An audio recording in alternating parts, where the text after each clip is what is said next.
Good evening. Hi, how are you? Did you have a nice Christmas? Yes, how about you? Yes, it was very nice. Good. Did It you always guys? ends so fast. I know, isn't it? It's so crazy Yes. having to, just go, go, go, go, go, Yes. Oh man. I know my kids, now that they're getting older, they're like, why do we do this? It's like, well, that a lot of times that's the only time we see that family, that Yeah. side. Yeah. I know it is so crazy. Yeah. It was really busy. I mean, I got everything ready beforehand, and then the tree looks beautiful, the house is beautiful, and then, half an hour later, it's a complete wreck.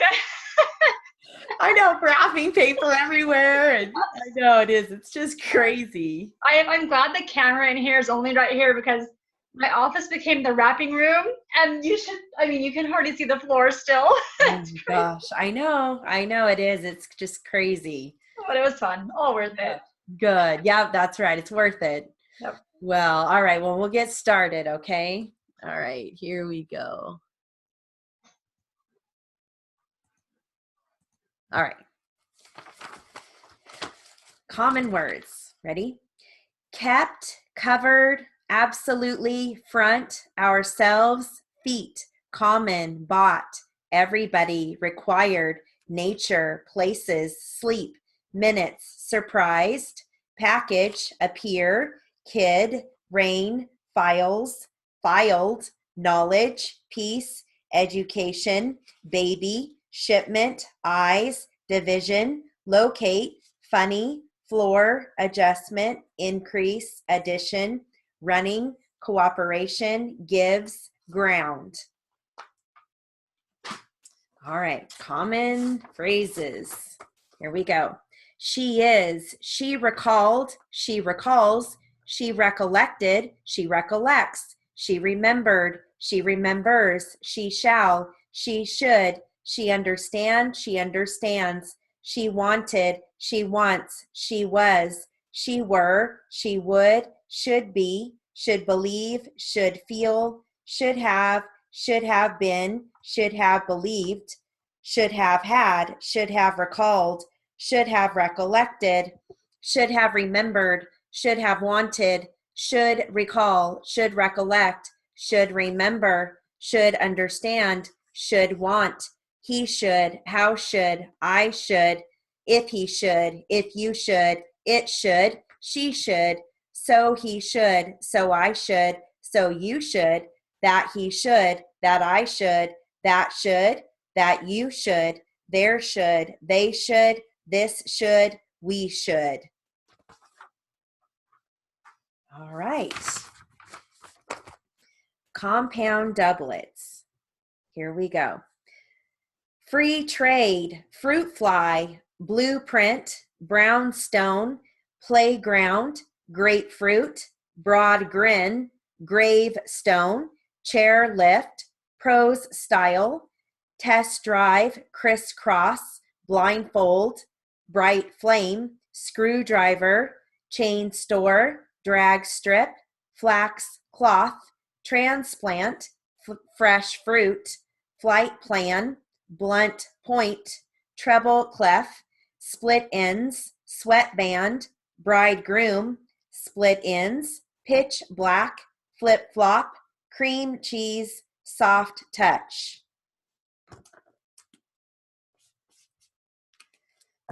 All right. Now I have a drill here that's on proper names. These are nothing but proper names. Here we go. Cleo, Ella, Joan, Hart, Jeff, Jill, Lisa, Troy, Etta, Fred, Dale, Lois, John, Carl, Gail, Bart, Carrie, Matt, Blair, Jack, Judy, Glenn, Jean, Claire, Eric, Opal, Katie, Gary, Sally, Rose, Lena, Cecil, Tony, Steve, Lana, Perry, Mike, Ellen, Betty, Mary, Greg, Alvin, Andy, Janet, Dean, Peter, Rudy, Josie, Brian, Betsy, Mark, Larry, Ann, Holly, Clark, Terry, Craig, Paula, Bryce, Daisy, Blake, Diane, Clyde, Helen, Linda, Patty, Kathy, Robin, Bruce, Tanya, Susan, Karen, Terry, Paula, Daisy, Peggy, Roger, Kevin, Derek, Jenny, Nancy, Marty, Candy, Frank, Allie, Jesse, Calvin, Laura, Danny, Edgar, Daryl, Sandy, Wanda. All right.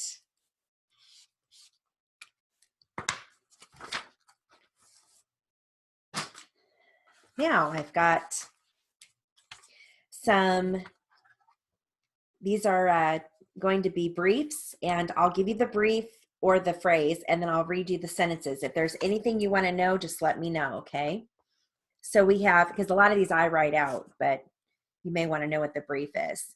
Okay, so we have contradict, contradiction, contrary, contributory negligence, custody, diagnose, diagnosis, direct your attention, directing your attention, that's just adding the G, distribute, distribution, evidently, foundation, interrogatory, lieutenant, manipulate, manipulation, mechanic, negotiate, negotiation, no foundation, patient, perpendicular. Okay. So if there's anything there that you want me to tell you, just let me know. Here are your sentences. His story will contradict mine. There was a contradiction in terms. Contrary to what you believe, I am not mean. He was killed by contributory negligence. I won custody of my son. I can't diagnose you. The diagnosis was not good. Please direct your attention to the front. Directing your attention takes a minute. I will distribute the pens and paper. The distribution center is closing. Evidently, she is shy. I went to the foundation for help. The interrogatory will begin shortly. Dad was a lieutenant in the service. David can manipulate better than anyone. The manipulation lasted 2 years. I wish he were a mechanic. They sent Mark to negotiate. The negotiation is coming along. There is no foundation for that statement. Please be patient. We are trying. The cars were perpendicular with the pole. All right.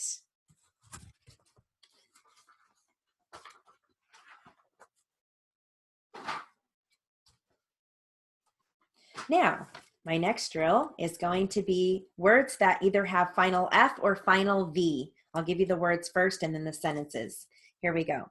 Safe, save, leaf, leave, strife, strive, grief, grieve, belief, believe, wave, waif, wife, wives, life, lives. And here are your sentences. Don't grieve so. Are they alive? It is my belief. The case can't be saved. The jury didn't believe him. He lives the life of Riley. Take out your savings. Do you waive a jury? Save your pennies. Leave me alone. Don't waive it. Save the whales. I thought he would waver. Ask him to waive the jury. Do you believe that alibi? It is unbelievable. The judge believed me. It was a live telecast. Rake up all the leaves. It is hard to believe. Her belief is genuine. The performance is live. Do you believe that story? Did you file the waiver? He saved enough. Do leave quietly. He acts alive. File a waiver. Leave your card. Don't make waves. Leave it up to the judge. The case can't be saved. They took a jury waiver. A cat has 9 lives. He lost his savings. Try a savings account. His belief was shaken. The leaves are falling. Strive for success. He showed utter disbelief. Save in a savings and loan. I've but one life to live. I believe you. I strived hard. It's his belief. All right. I've got a number drill. These are cities and numbers. Here we go. Ready? Orlando, 2,465,352. Toronto, 843,873. Houston, 82,752. Paris, 1,368. Pasadena, 436,961. Monterey, 12,047. Ontario, 908,130. Stockton, 46,972. Needles, 26,950. Detroit, 2,415,984. Columbus, 62,548. Montreal, 1,910,063.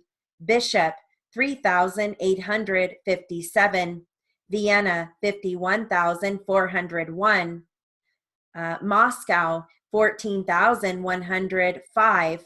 Albany, 862,051.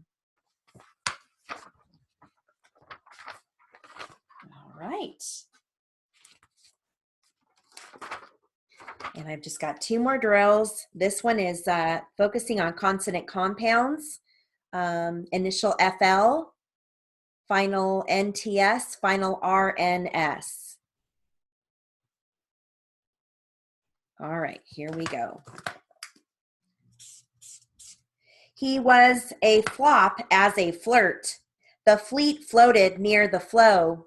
Some flowers were fluttering in the wind.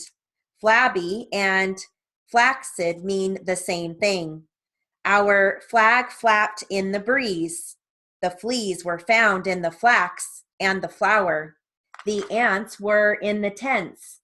Sarah wants the patients to exercise. On Tuesdays, he hunts for the fonts. The rents were reduced by 10 cents for the tenants. The hair tents belong to the quince. We found the mints in the pocket of the pants. She mourns when she sees the urns. Mike adorns his home with ferns. In class, May learns about the seriousness of the burns. He earns money on his returns. The turns were found in the barns.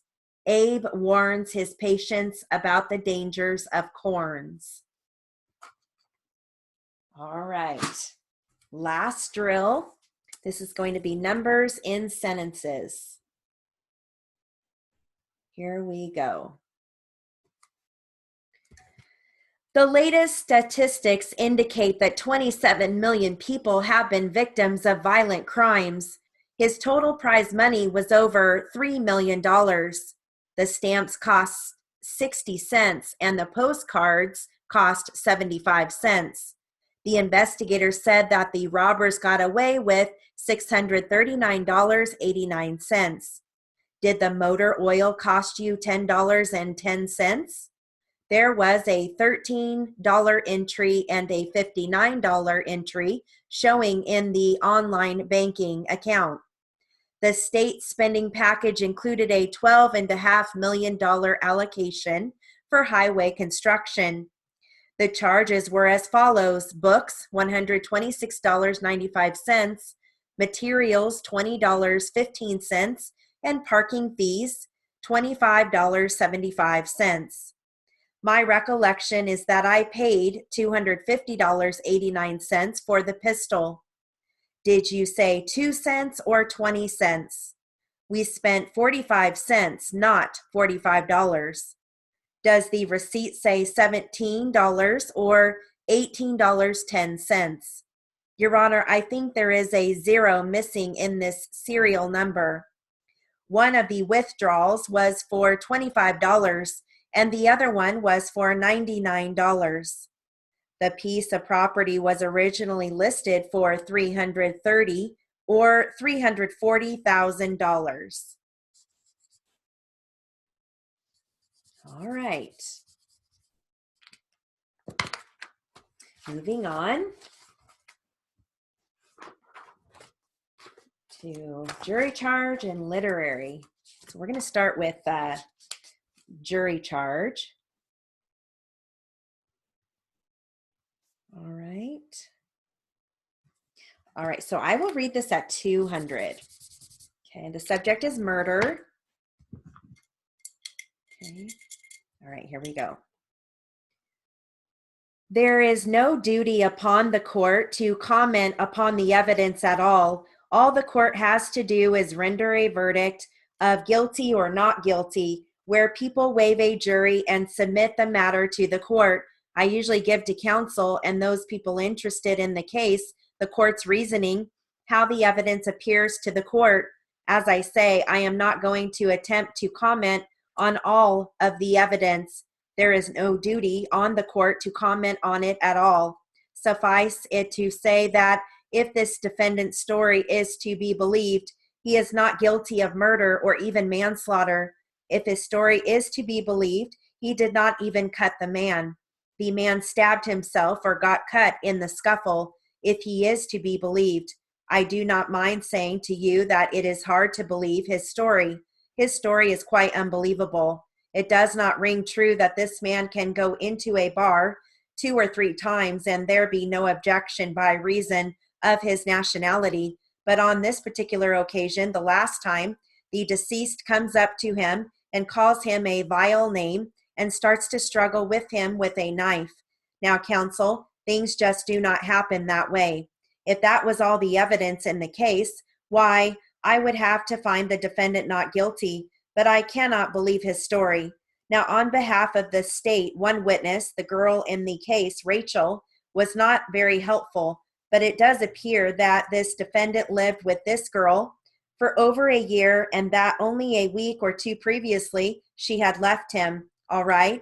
So he contacts her there in this bar, according to her story. And according to her story, the defendant wanted to buy her a drink and she refused. So indefinite though her testimony was, it does show that there was some friction between the defendant and this Rachel. Now, on behalf of the other witness for the state, Mrs. Carter, she told a very clear and convincing story, which jibes with all the facts in the case.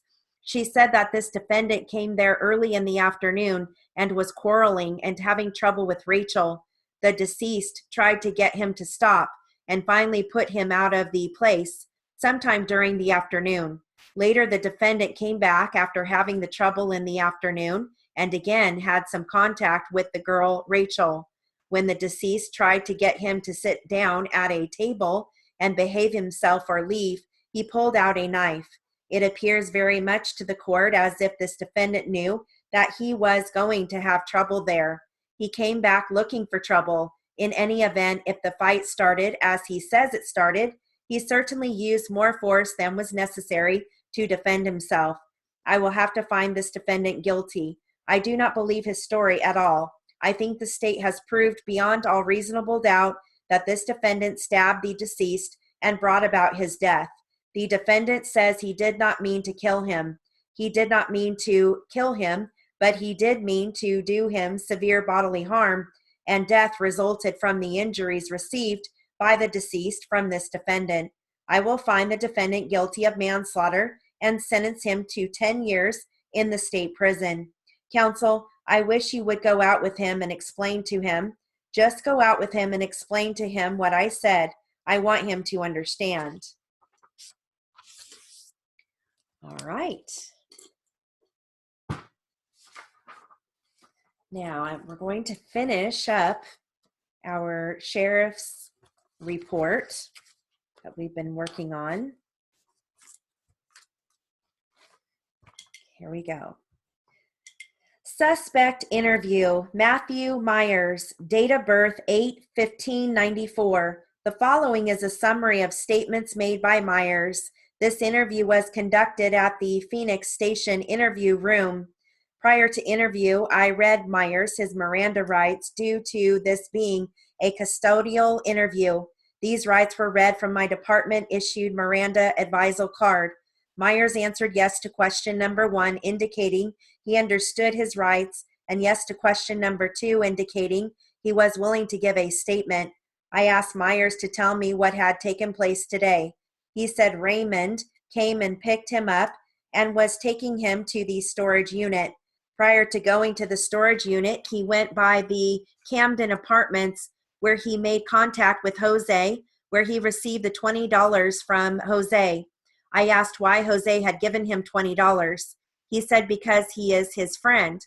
I told Myers that Jose just gives out money because if that's the case, I would like to meet him so that he could give me some money. He said, no, that's not why. He's a good friend of mine and I needed some money so I could give Raymond some money for gas for taking us to the storage unit. I asked what the purpose of going to the storage unit was. He said that Raymond, the driver of the Mustang, wanted to buy a subwoofer, and there was one in the storage unit that he was going to sell him. I told Myers to elaborate more of the subwoofer.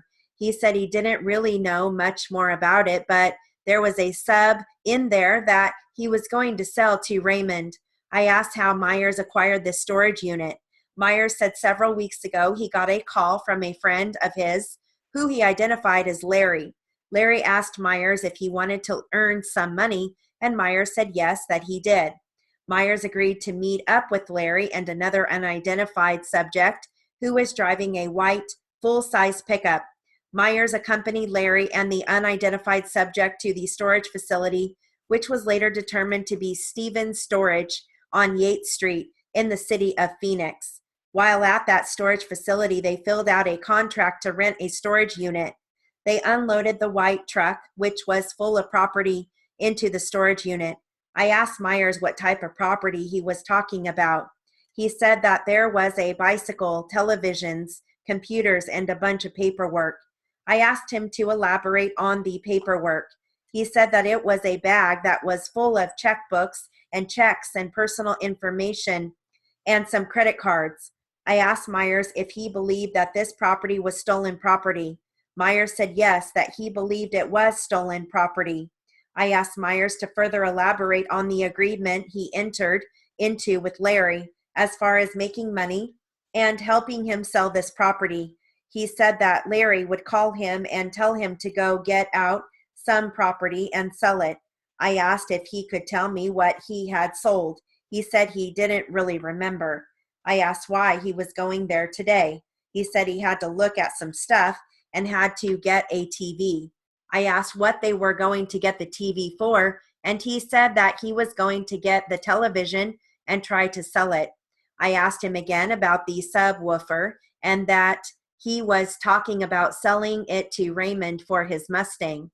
Myers said, I didn't say that. I advised Myers that he had told me that in the beginning of the interview. He told me, no, I didn't ever say that. I reconfirmed with Myers that he believed that the property he had helped place inside the storage unit was stolen. He stated yes, he believed that it was stolen. I asked Myers how it was that he came in possession of a key for that storage unit. He said that it was given to him by either Larry or the person at the storage facility the day they rented the storage unit. He also stated that Larry asked what his last name was, and he told him it was Jones. He gave him a false last name because he didn't know why he was asking for it. He said that he found out the reason he was asking for his name was because he was being put on the storage unit contract.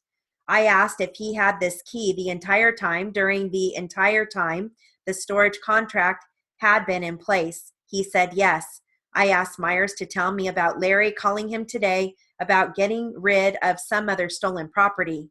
He told me that Larry didn't call him today, that he had called his girlfriend to tell her the combination to get into the storage facility because he forgot it and didn't have any conversation with Larry today. I told Myers that he had told either another deputy or one of the Sandcat officers that Larry had called him, asking him if he could sell some guns that were stolen. Myers told me he didn't tell anybody that. I asked Myers about any other stolen property and where it would be stored. He said that he doesn't know of any stolen property.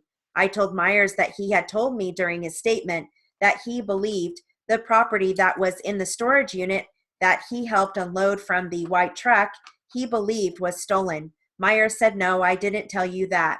I told Myers that he had made that statement and that he told me the reason he believed it was stolen property is because he saw a full bag of checks, personal information, and credit cards. Myers said, oh yeah, I did say that. That concludes the summary of the statements made by Myers.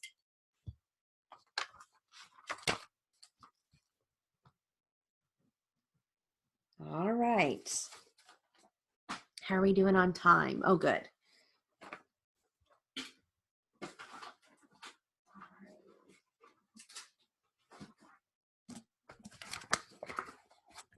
I forgot that I had pulled up some words from the Science Dictionary. This is going to be part of our literary.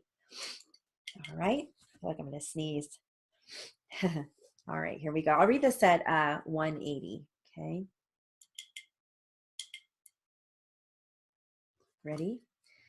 Escape velocity. The velocity needed for a celestial body to overcome the gravitational pull of another, larger body and not fall back to that body's surface. Escape velocity is determined by the mass of the larger body and by the distance of the smaller body from the larger one's center. Depending on its initial trajectory, a smaller body traveling at the escape velocity will either enter a periodic orbit around the larger body or recede from the surface of the larger body indefinitely. The escape velocity at the Earth's surface is about 11.2 kilometers per second or 25,000 miles per hour. The escape velocity on the moon's surface is 2.4 kilometers per second or 5,300 miles per hour. The escape velocity within the event horizon of a black hole is higher than the speed of light. Since nothing can exceed the speed of light, nothing, even light, can escape from within the event horizon of a black hole. Escarpment. A steep slope or long cliff formed by erosion or by vertical movement of the Earth's crust along a fault. Escarpments separate two relatively level areas of land. The term is often used interchangeably with scarp, but is more accurately associated with cliffs produced by erosional processes rather than those produced by faulting. Esker, a long, narrow, steep-sided ridge of coarse sand and gravel deposited by a stream flowing in or under a melting sheet of glacial ice. Eskers range in height from 3 meters or 9.8 feet to more than 200 meters or 656 feet, and in length from less than 100 meters, 328 feet, to more than 500 kilometers or 310 miles. Esophagus, plural is esophagi, the muscular tube in vertebrates through which food passes from the pharynx to the stomach. Espy, James Pollard, 1785 to 1860, American meteorologist who is credited with the first correct explanation of the role the heart plays in cloud formation and growth. His use of the telegraph in relaying observations and tracking storms laid the foundation for modern weather forecasting. Estivation, an inactive state resembling deep sleep in which some animals living in hot climates, such as certain snails, pass the summer. Estivation protects these animals against heat and dryness. Estrogen, any of a group of steroid hormones that primarily regulate the growth, development, and function of the female reproductive system. The main sources of estrogen in the body are the ovaries and the placenta. Estrogen-like compounds are also formed by certain plants.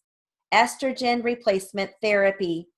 The therapeutic administration of estrogen to postmenopausal women in order to reduce symptoms and signs of estrogen deficiency, such as hot flashes and osteoporosis.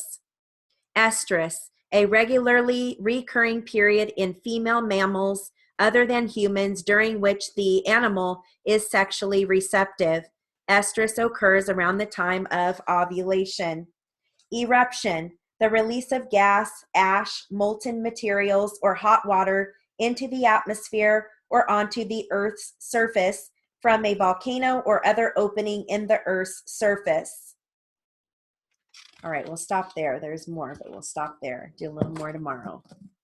Figured that would be good to probably enter into your dictionary. All right, so I have, this is like a drill, but it's Q&A on the light board. It's strictly plaintiff and going back and forth with Q&A, but it's all over the board. Like the questions are just off the wall and they don't follow a pattern. So you have to just write what you hear. Okay. All right, here we go. All right. Ready? I'll read this at 200. It seems to me that most restaurants are too expensive. I don't think so. Where can you have your hair cut?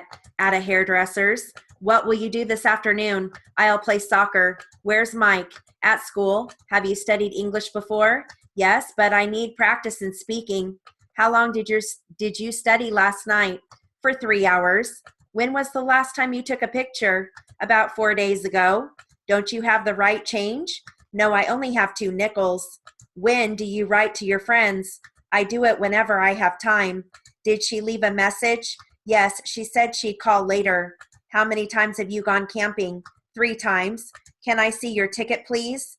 I'm afraid I can't find it. How much do you weigh? I weigh 100 pounds. May I borrow your car next Thursday? My friend is coming to visit me, and I'd like to show her around. Sure, anytime.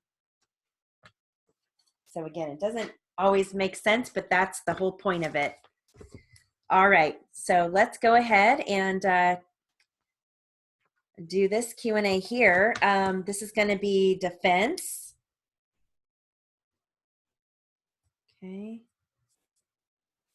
Just dating it so I know we covered it. All right.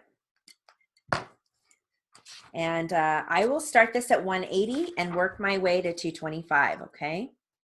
All right, here we go. Do you remember the conversation you had with Mrs. Bold regarding that? Well, she asked me whether she could dry her clothes, and I said yes. And was that the day she did dry them? Yes. About when was it? Well, the time I do not know. I really don't remember. Where did this conversation take place? It was in my backyard. Was anyone else present at the time? My daughter was there. How old is your daughter? 4. And what did you tell Mrs. Bold about it? I didn't tell her anything about it. Well, did you tell her that she could or could not? I said that she could dry her clothes. And she proceeded to take advantage then of your facilities? Yes. Did you help her the first time that she was there? Yes, she was in a hurry, and I helped her load them in the dryer. At about what time of day was that? Do you remember? Well, it was in the morning. I don't know the exact time. Well, would you say it was 2 hours before noon or an hour before noon? Oh, well, around 9, I guess. And was the dog there at that time? Yes, it was. Incidentally, what kind of dog is this? It's just a dog. It's a mix. How large is the dog? Not terribly big. Would you say he is 2 feet high if he is standing on 4 legs? Gosh, I don't know. Do you know how heavy the dog is? No, I don't. I have never weighed it. Approximately how old is the dog? Around 9. I don't know exactly. Then on this first occasion when she was in there, was the dog present? Yes, he was. Was he loose in the yard? He is always loose in the yard. You do not keep him tied within the yard? Oh, no. Did you ever let him out of the yard? No, he is always in the back. Do you remember whether the dog played with any of the children, either Mrs. Bold's children or the other children that were there? Oh, yes, because my daughter's friends come over. On the occasion in question, were there children there? No, because it was too early. The kids don't come over at that time. But they were over there then, were they not? No, there was nobody there then except my daughter. No other children? No, no other children. Then did you have any conversation with Mrs. Bold about returning for the clothes? Yes, I told her to be sure and call me and let me know when she was coming back. And this conversation you had was after the clothes were loaded? Yes, that's right. She started to go. And did you say anything else at that time? I don't remember. Did she say anything else? That I don't remember. And when did she return? When did you first see her again?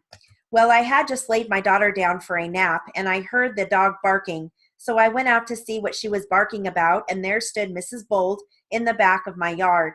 Did you see anyone else? Her daughter was with her. Was the daughter in the yard at that time? Well, she was half and half. She was in between the gate, and was she standing in the gateway? Is that what you mean? Yes, she was just coming through the gate into the yard. All right, so I made my way to 225. All right, so I have another transcript here. And the subject is assault. Okay. And plaintiff is questioning, but then it goes over to defense. Okay. All right, so I will, let's see. Oh yeah, this is long enough. I'll start this at 180 and work my way to 225 again. Here we go. All right, how were you hurt in this assault, if you can tell us? Well, at the time, I was hit across the top of the eye by a rifle butt. That was your left eye? Left eye. How was that rifle butt applied? Was it shoved at you endwise or swung as a baseball bat? I do not know. You didn't see it coming? I did not see it coming. Where were you at the time that blow was received by you? Just stepping out of a car. What kind of a car was that? It was a Chevy sedan. You were just stepping out of the car when you were hit by this rifle butt? Yes, sir. Who hit you? Mr. Carter. Is he the man seated in court? Yes. In the courtroom here today? Yes, the center one. He is the man wearing black, a black suit, glasses, gray hair, sitting next to the lady with kind of a greenish colored shirt. That's the man? Yes, sir. Nothing further. Thank you. What had happened just before you were hit with this rifle butt, just immediately before that? Just immediately? Yes. How far immediately before? Well, say 2 minutes before that. What had happened? He chased you down or what? Yes, he chased me down the road. From where? From across the street up towards the Diamond X, across the, I don't know what street you call it. It's on the old Ashland Road. Did he chase you all the way from the old Ashland Road clear into town? Yes, sir. Where had you just been before Mr. Carter started chasing you? In his yard. What were you doing there? Turning around. How did you happen to come there that evening? I was just driving around. Had you been in the Carter field up there? There is a road up there. Yes, but it was inside his field, wasn't it? I guess so. Well, as a matter of fact, you worked on that place for a while this last summer, didn't you? Yes, 21 days. You worked for the same man that you are complaining of in this lawsuit? Yes, sir. So you knew him before that evening. I knew him well. About when did you quit your employment with Mr. Carter? I did not quit. I was fired. And what were you doing up in the field that evening in question? Nothing, just driving. When you got down to the Carter field or yard, what did you do? I turned around. Did you get out and tell anybody what you were doing there? I didn't look like anybody was home. Well, now, in what sense do you say that? I never saw any cars, no lights, no nothing. Were you looking for the Carters? I got fouled up, okay? How do you mean you got fouled up? What do you mean? In driving down, I was going on out, and the other gate closed, and I drove right on through. Was the other gate locked? I do not know. Closed up. Looked like it was wired up. Did you get out and look to see? No, I didn't. Were you driving rapidly when you turned around? No. Did you race your motor at all? I don't think so. Did you stop and look around any of the streets there? No, I didn't. Just left? Yes. Did you see anybody come after you? Not until I was way up on the bench road. By what means of conveyance was Mr. Carter following you? He was driving a Ford. It was about a 3/4 ton or ton pickup truck. A truck of some kind? Yes, a truck. Now, where did you stop in town? I did not stop in town. I was crowded off the road when I stopped. I see. By this truck that was following you? By this truck, yes. And was there any conversation before you got out of the car? Yes. And what was that? Get out of your car, you fucking prick. And what did you say, if anything? I asked him what he wanted, and then I started to get out. Did you have the door open? Just partially. And then you were hit by the butt of a rifle? Yes. What happened after that? I don't know what happened for a few minutes. Thank you. Counsel, any questions? Yes. What was R.J. Carter doing? Waving that rifle around in the air.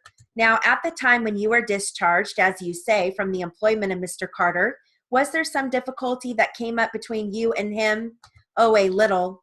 Had you heard during the course of your employment there anything about the claim of the Carters that some of their cattle have been shot on the Johnson place? No. You hadn't heard about that? No. During the time when you were there, had you heard any complaint from the Carters about the theft of the gasoline from the tank on the Ashland Road? No, we were told about some previous employees. They had gone there and stole gas. I didn't know them, though. Did you know where the gas tank was located on the Ashland Road? Yes. Was it close to the road you followed when you came to the house on August 28th? Right along the road. Did you have any particular reason to want to be on that road, as distinguished from the lower road? No, I was just heading back. And you drove down across the steep road leading from the street down to the Carter's house? Yes. And you didn't get out of the car at all? No. You turned around and went back up again? That's right. And Carter pursued you? I guess so. Whenever somebody shoots at me, I'm going to get the hell out of there. Did someone shoot? I heard one shot. And did you hear any bullets near you at any point? I do not know. You didn't hear any, did you? I heard one shot. You heard a shot. You don't know who fired it? I got a good idea, but do you know? I think it was Mr. Carter. What makes you think so? Did you see him firing the rifle? He was the one that had the rifle, yes. Where were you looking when you heard the rifle shot that you say you heard? Straight ahead on the road. Do you know that it was a rifle shot? Yes. You are sure it wasn't a pistol shot? Yes, I am sure. How can you tell? I have fired enough rifles and enough pistols to know it by the sound. What kind of a rifle was it? I believe it was a .32 Special. That you heard shot? Yes. How can you tell that? You didn't see the shot, did you? I can tell by the sound of it pretty well. You can tell by the sound of it that it was a .32 Winchester Special rifle? It could have been a .30. Thank you. Nothing further. Counsel, could it have been a .22? Not quite, no. Could it have been a .348? What's a .348? That is a caliber of a rifle. Might have been, but a certain size caliber on a .30 or .32 Special has got a certain echo to it. Well, how about a .36 caliber? It's louder. How about a .270? Louder. How about a .250? It isn't as loud. How about a .256 Roberts? I don't know. Haven't heard one fired. How about a .357 Magnum? Louder and more powerful. In any event, you didn't stop when you heard a rifle? I'd have been a fool if I had stopped. Well, why did you go there in the first place? No reason. I was just cruising around. All right.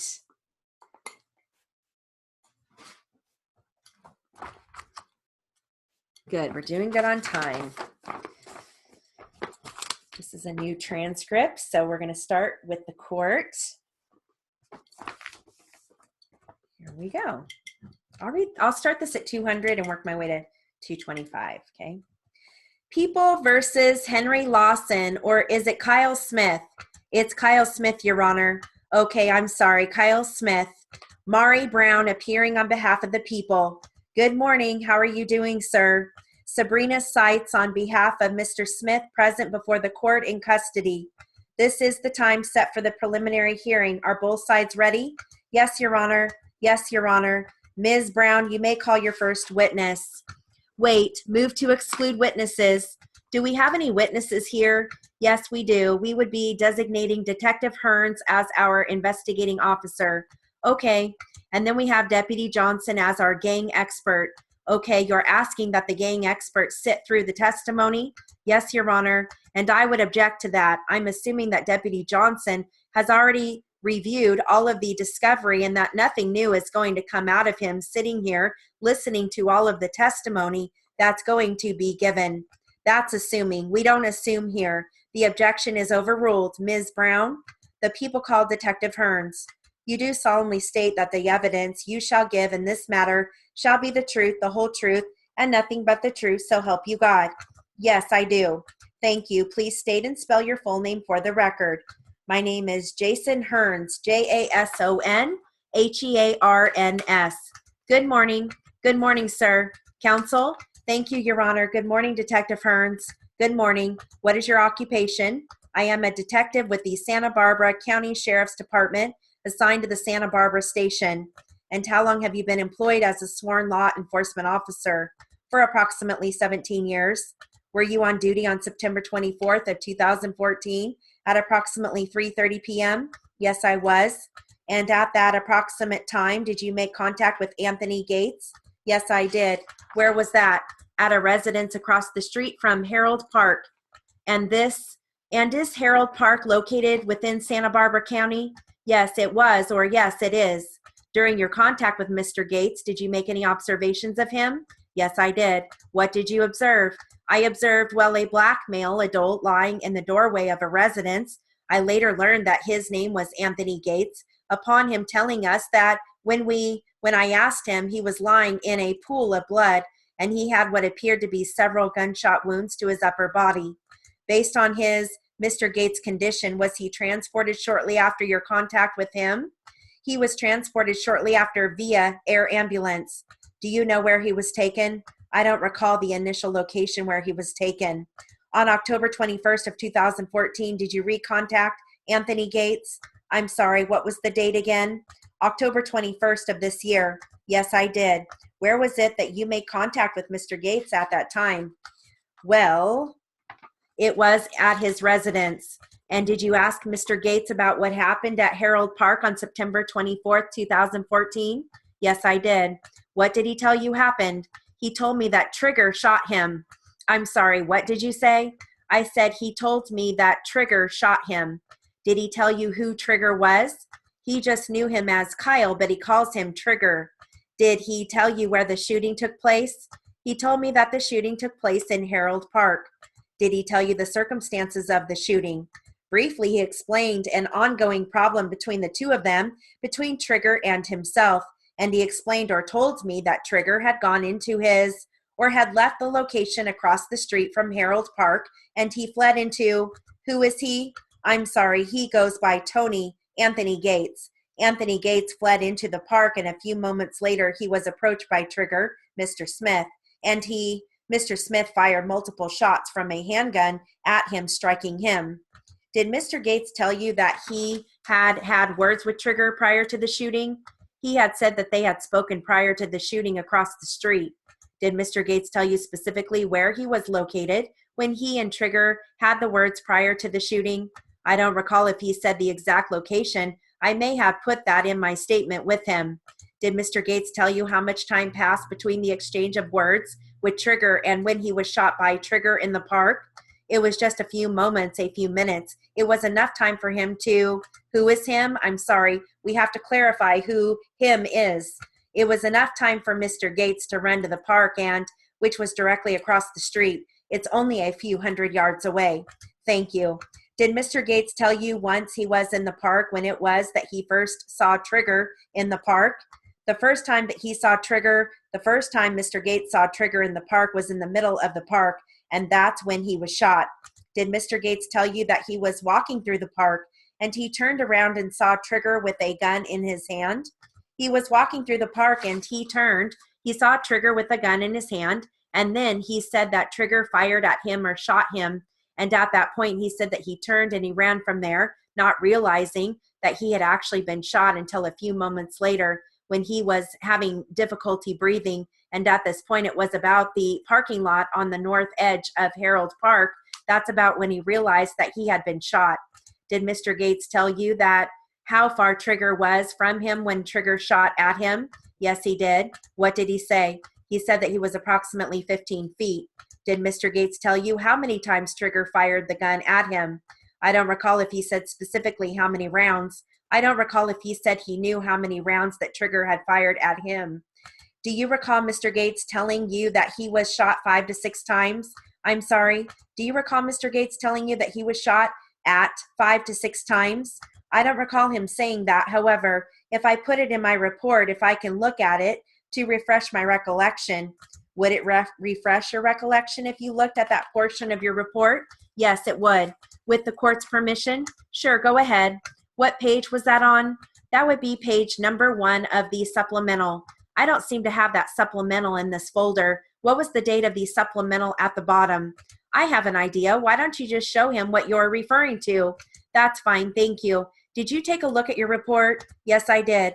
Is your recollection now refreshed? Yes, it is. Did Mr. Gates tell you how many times Trigger shot at him? Gates said 5 to 6 times. During the course of your investigation, did you also have the opportunity to make contact with Kyle Smith? Yes, I did. Do you see Kyle Smith here in court today? Yes, I do. Could you please identify him for the record? He's seated next to his defense attorney in an orange Santa Barbara County jumpsuit. Your Honor, may the record reflect that the witness has identified the defendant, Kyle Smith. Any objection? No objection, Your Honor. All right, thank you. The record will so reflect. Where was it that you initially made contact with Kyle Smith? In Portland, Oregon. Why is it that you made contact with Mr. Smith there? Mr. Smith had been arrested in Portland and was had been booked in a local jail in that area. We were given the extradition paperwork to go pick him up. And was that the date of that contact with Mr. Smith, October 14th of 2014? I'm sorry, did you say October 14th? Yes. No, I believe that it is November 14th. Would it refresh your recollection if you looked at your report? It was October 15th. October 14th, I believe, that we flew out there. It was on the 15th, on a Friday. We contacted him on the second day. Okay, so sometime in October, you made contact with Mr. Smith out of state. Is that correct? Yes, I believe that the 14th was a Thursday. The 15th was a Friday, if I recall correctly. It was the second day. We arrived on a Thursday and we picked him up on Friday afternoon. Okay, at some point after your contact with Mr. Smith, did you interview him? Yes, I did. Prior to interviewing him, did you advise him of his Miranda rights? Yes, I did. And how did you do that? Well, initially we had caught a plane flight from Oregon, the first leg of it, to Portland, Oregon. Let me stop you 1 second. In advising the defendant of his Miranda rights, did you read it off of your department-issued Miranda card? At the time, no, I didn't. Okay, did you advise him of his rights based on your memory of what your department-issued Miranda card says? Yes, we realized that we were in Portland, Oregon, and I wanted to talk to Mr. Smith, and I was looking out for his best interest, and I read him his rights, and then I told him that I didn't want to speak to him at this moment because we were inside of the airport and there were lots of people around us, and I didn't want him talking about guns and shooting people inside of the airport. You just stated that you read the defendant his rights. I told him his rights, yes. Okay, and what did you tell the defendant with regard to his rights? That he had the right to remain silent and that anything that he said can be used against him in a court of law. He had the right to an attorney before and during questioning. If he couldn't afford an attorney, one would be appointed to him by the court free of charge. After you advised the defendant of those rights, did you ask him any questions? I asked him if he understood those rights and if he was willing to speak to me. What did Mr. Smith tell you when you asked him if he understood those rights? He told me yes, he did understand and he wanted to speak to me, and he kept trying to tell me what was going on, and I told him, look, I don't want to talk to you about this right here around everybody. If you would like, you could write down on a statement of paper what happened while on the plane. And that way we didn't have to discuss this right now around any passengers. And then we left it at that. So then what happened? We got on the plane, the final flight from Portland to Los Angeles, and Mr. Smith asked me if I had that piece of paper so that he could write down his statement. And I told him, yes, it will be a few minutes. And I got him a piece of paper and a pen, handed that to him, and he spent the hour and 45 minutes writing. And then he continued that statement when we got to Santa Barbara Detention Center. So did Mr. Smith provide you with a written statement at some point? He provided me with a written statement after we were done booking him later that night. And once at Santa Barbara Detention Center, I read him his Miranda rights from my department-issued card while inside the jail, and that interview was recorded. How long was that document that Mr. Smith wrote? I believe that it was approximately 15 pages written. So prior to speaking with Mr. Smith at Santa Barbara Detention Center, you re-advised him of his Miranda rights by reading the rights from your card? Yes, I did.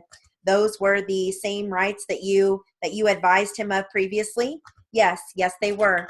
Okay. What did Mr. Smith tell you happened on September 14th at Herald Park? What did he tell me, or what was written? What did he tell you? Mr. Smith told me that there was an ongoing argument between himself, and he referred to Mr. Gates as Bug, and that Bug has confronted him on numerous times about, I'm sorry, I keep wanting to call him Mr. Gates' son, and Smith, having a problem with him. Smith, okay, just one moment. Did Mr. Smith tell you that Mr. Smith was having a problem with the son of Anthony Gates? No, Mr. Smith told me that Anthony Gates had confronted him about an alleged problem that was going on between Smith and Gates' son. Smith denies that he had any problems with Anthony Gates' son. Okay, what else did Mr. Smith tell you?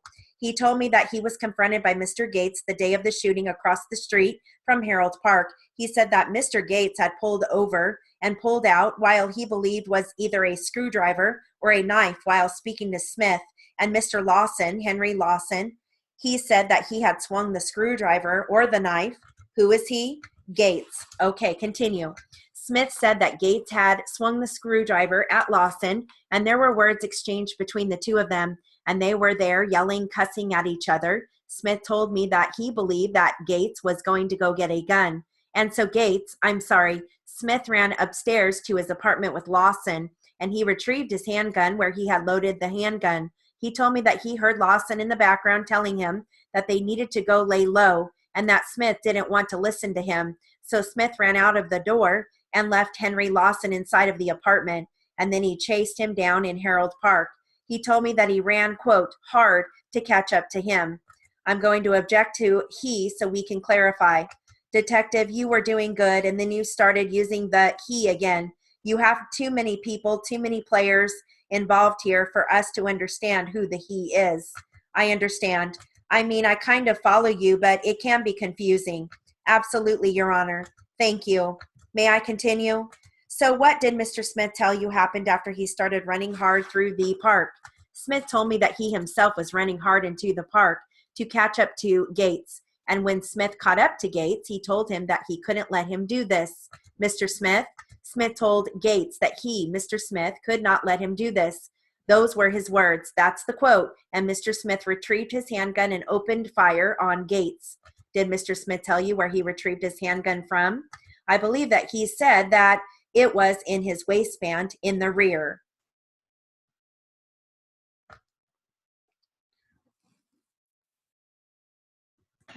How is that? It seemed fast. Was it fast? It seemed fast for me to read it. Yes, to keep up with 225, it seemed fast. Yeah. So, and I think probably because of all the names, like he's having to say Gates Smith, you know what I mean? Yes. Yeah.